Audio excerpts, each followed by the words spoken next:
গাজীপুরের শ্রীপুর উপজেলায় আবারও ফুটেছে বাঙালির হারানো ঐতিহ্যের এক অমূল্য রত্ন ফুটিকার্পাস। ফুটিকার্পাস যা মসলিন তৈরির উপকরণ ছিল, বহু বছর বিলুপ্ত অবস্থায় থাকার পর সম্প্রতি গবেষণা ও সংরক্ষণের উদ্যোগে শতাধিক গাছ শ্রীপুরের মাটিতে বেড়ে উঠেছে। গাছটা প্রথম বছর সাধারণত তেমন ফলন দেয় না, দ্বিতীয় বছর থেকে দেয়।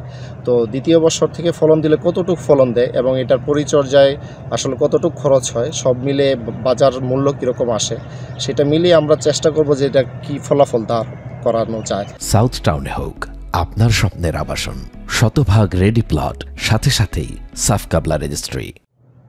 তুলা উন্নয়ন বোর্ডের কটন অ্যাগ্রোনমিস্ট মোহাম্মদ আব্দুল ওহাব জানান, 4 জাতের ফুটিকার্পাসের মোট 160টি গাছ গবেষণার জন্য রোপণ করা হয়েছে। প্রতিটি গাছ দ্রুত বৃদ্ধি পায় এবং প্রাচীন ঢাকাই মসলিনের জন্য প্রয়োজনীয় শক্ত উজ্জ্বল আঁশ উৎপাদন করে।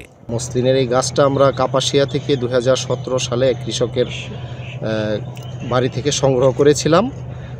ওইখান থেকে এনে আমরা 2017 সাল থেকে এখনও এটা গবেষণা করতেছি এবং সেটা হচ্ছে গিয়া তাঁত বোর্ড আমাদেরকে সহযোগিতা করতেছে। তারা মসলিন পুনরুদ্ধার নিয়ে একটা প্রকল্প চালু করেছে।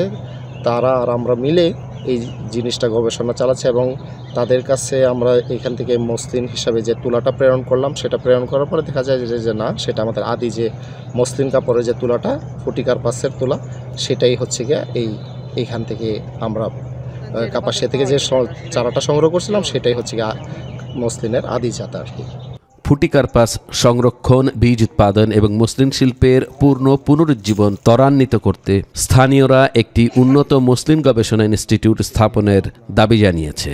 তুলা উন্নয়ন বোর্ডের কর্মকর্তা আনম জহিরুদ্দিন বলেন, ফুটিকার্পাসের পুনরুদ্ধার শুধু গবেষণার সাফল্য নয়, এটি আমাদের ঐতিহ্য ও সংস্কৃতির পুনরুদ্ধারের বড় পদক্ষেপ। গাছ প্রায় 10-15 বছর পর্যন্ত এটা সারভাইভ করে, টিকে থাকে। তো এখান থেকে ফলনটা কীরকম আসলে যদি বাণিজ্যিকভাবে উৎপাদন করা যায়, লাভবান হয়, তাহলে আমরা ওইটা কৃষক পর্যায়ে দিব। এইটা নিয়ে এখনও আপাতত মূলত গবেষণা চলতেছে। হারানো মসলিনের ঐতিহ্য 170 বছর পর আবার আলোচনায় এসেছে। গাজীপুরের শ্রীপুরের এই উদ্যোগ বাংলাদেশের প্রাচীন শিল্প ঐতিহ্যের নতুন অধ্যায়ের সূচনা করছে।